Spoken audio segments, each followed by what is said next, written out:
আচ্ছা, মূলত জ্বরের রোগী আসছে এবং আমরা এগুলা ডায়াগনোসিস করলে দেখতে পাচ্ছি বেশিরভাগই ডেঙ্গু, কিছু চিকুনগুনিয়া।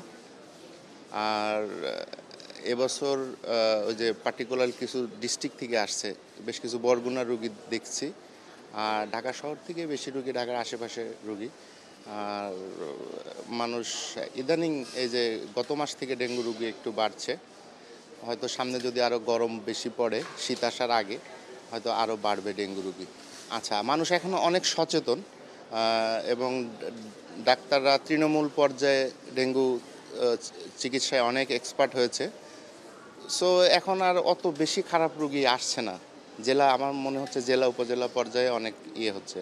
আর কিছু মানুষ আসছে আতঙ্কিত হয়ে, বিশেষ করে প্লাটিলেট কমে গেলে আতঙ্কিত হয়ে চলে আসছে। আসলে প্লাটিলেট কমে গেলে ডিস্ট্রিক্ট পর্যায়ে চিকিৎসা দিলেই ভালো হয়, তার সময় নষ্ট করে ঢাকায় আসার দরকার হয় না।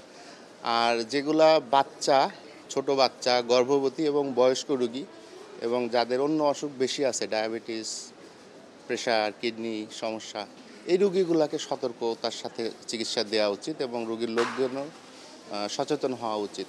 এরা খারাপ হচ্ছে। আচ্ছা, কিছুদিন আগ পর্যন্ত আমাদের মেল ওয়ার্ডের রোগীর সংখ্যা বেশি ছিল কিছুটা, এখন ফিমেলও আসছে। তো যদি ওই রকম পার্থক্য করতেই বলেন, একটু মেল রোগীগুলো বেশি আসছে, কিন্তু সেক্ষেত্রেও আবার ওইভাবে পার্থক্য করা যায় না, কারণ আমাদের দেশে জানেন মহিলারা হাসপাতালে ভর্তি হতে চায় কম, তাদের অনেক সামাজিক দায়িত্ব থাকে, এটাও হতে পারে। আচ্ছা, চিকিৎসা তো অবশ্যই আমাদের স্বাস্থ্য অধিদপ্তর মন্ত্রণালয় গাইডলাইন করেছে, আমরা গাইডলাইন অনুযায়ী চিকিৎসা দিচ্ছি এবং ডেঙ্গু সম্পর্কে ট্রেনিং হচ্ছে, আমাদের ডাক্তারদের ট্রেনিং দেওয়া হচ্ছে। হ্যাঁ, এবং আমরাও অভিজ্ঞ হয়েছি, প্রতি বছরই এখন ডেঙ্গু আসছে এবং আমরা ন্যাশনাল গাইডলাইন ফলো করে ট্রিটমেন্ট দিচ্ছি। আচ্ছা, এখন যেহেতু ডেঙ্গুর জ্বরকে আমরা বেশি মনে করছি, ডায়াগনোসিসের সন্দেহের মধ্যে রাখছি, সুতরাং জ্বর হলে আমরা ধরেই নেব বা রোগীর লোকজনেরও ধরে নেওয়া উচিত ডেঙ্গু হয়েছে কিনা এটা জানা দরকার। সুতরাং গুরুত্ব সহকারে জ্বর হলেই ডাক্তারের পরামর্শ নেবেন এবং ডাক্তার বলে দিবে যে কিছু রোগী আছে যাদের জটিলতা কম হয়, তাদের বাসায় কিভাবে চিকিৎসা নিতে হবে, তরল পদার্থ বেশি খেতে হবে। আর যেগুলো খারাপ হয়ে যায়, যেগুলো বললাম আমি, শিশু, গর্ভবতী, অন্য অসুখ আছে, বৃদ্ধ, এরা সাধারণত আমরা হাসপাতালে প্রিফার করি। আমি আজ থেকে 9 দিন ধরে অসুস্থ। প্রথমে আমার জ্বর আর এত ব্যথা, মানে প্রচুর ব্যথা, পুরো শরীর পা থেকে মাথা, অস্বস্তিকর ব্যথা, আমি সহ্য করতে পারতেছিলাম না। তারপরে হাসপাতালে ভর্তি হয়ে দেখতেছি যে আমার প্লাটিলেট হচ্ছে আপনার 34,000-এ চলে আসে, আর বমি প্রচুর।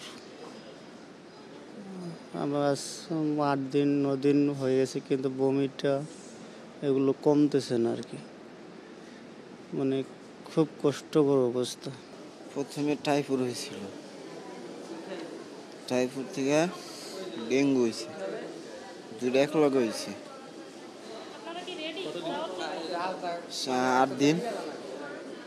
8 দিন ধরে ডেঙ্গু। এখন আরো খারাপ, ভালো লাগতেছে না আরো। এই কয়েকদিন আগে হয়েছে, 7-8 দিন আগে এরকম জ্বর হয়েছে। এখানে এসে টেস্ট করলাম, আজকে আরও আবার টেস্ট দিল।